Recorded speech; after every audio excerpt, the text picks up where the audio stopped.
Hey yo, it's another beautiful day. Tanzania, East Africa. Huyu ni mkali Mira the King himself.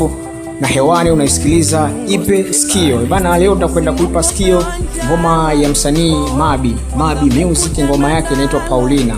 Hii ngoma imetoka miaka 4 iliyopita. Nadhani alitoa mnamo tarehe 16 ya mwezi wa 3 2022. Hii ngoma ina takriban miaka 4 mpaka sasa hivi, na ni ngoma fulani hivi ambayo, lakini cha ajabu haikuwa hivyo. Nadhani sababu kadha wa kadha ambazo labda zilikwamisha mkwaju hapa zipo. Kwanza twende tukausikilize kidogo, alafu usimwogope wanjala. Kwanza mekuja na ndala. Anakuchimba mikwala, najui kuvaa. Cheki mwenyewe ulipopendeza. Amekuja na maboya kibao. Uko na wanyama yani ndo wanao.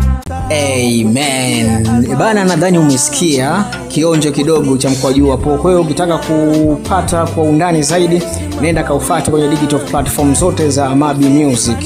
Bana, huu kwa mtazamo wangu mimi ulipaswa kuwa wimbo mkubwa sana.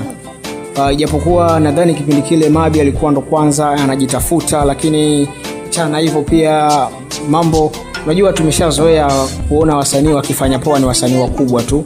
Nilikuwa tukisikiliza sana ngoma za wasanii wakubwa bila kuwapa sikio hawa. Kwa kipindi kile ilikuwa ni kipindi ambacho Mabi anatoka kimuziki, alikuwa ndio muda ambao anajipambania ili aweze kukaa mahali ambapo huenda sasa hivi yupo. Ila naona kabisa kwamba pale ambapo ataka kufika Mabi bado hajafika, kwa sababu kipaji kikubwa sana, uwezo mkubwa sana, pia ana melody kali, ana mashairi mazuri, peni yake haijawahi kuchosha mtu. Sikiza ngoma za Mabi hata 6, alafu utakuja kuniambia kwamba peni ya Mabi inachosha ama haichoshi. Umeona bana? Kwa hiyo huu mkwaju ni miongoni mwa mikwaju ambayo mimi naihusudu sana kutoka kwa Mabi. Sema tu ndio hivyo kwamba timing yake maybe haikuwa sawa, au wakati ambao alitoa ngoma hii hapa haikuwa poa. Nenda kaisikilize, nenda kaipe sikio hii ngoma, alafu utakuja kuniambia kwamba muziki mzuri nini nazungumza kuhusiana na hiyo ngoma.